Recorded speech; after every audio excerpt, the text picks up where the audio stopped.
तेलंगाना के CM national party launch करने वाले हैं और इसे लेकर उनकी पार्टी टीआरएस में काफी जोश देखने को मिल रहा है। यहां तक कि लोगों में शराब और मुर्गा तक बांटा जा रहा है। टीआरएस लीडर राजनाला श्रीहरि का एक वीडियो सोशल मीडिया पर तेजी से वायरल हो रहा है और इस पर तनाजा भी गहराने लगा है।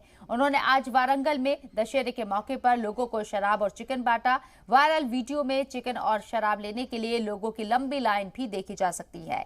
राजनाला ने तकसीम के लिए 200 मुर्गे और 200 शराब की बोतलें खरीदी और 200 कुलियों में बांटी। श्रीहरि और उनकी टीम ने कुलियों को एक जलसे के लिए बुलाया, जहां तेलंगाना के सीएम के चंद्रशेखर राव और रियासत के आईटी और वजीर सनात केटी रामा राव के कटआउट खड़े किए गए थे। श्रीहरि ने कहा है कि दशहरे के मौके पर सीएम केसीआर के कौमी पार्टी के सदर बनने के लिए दुआ की जाएगी। उन्होंने आगे कहा है कि केसीआर के वजीर आजम बनने के लिए और केटीआर के रियासती पार्टी सदर बनने के लिए खुसूसी पूजा की पेशकश की गई थी।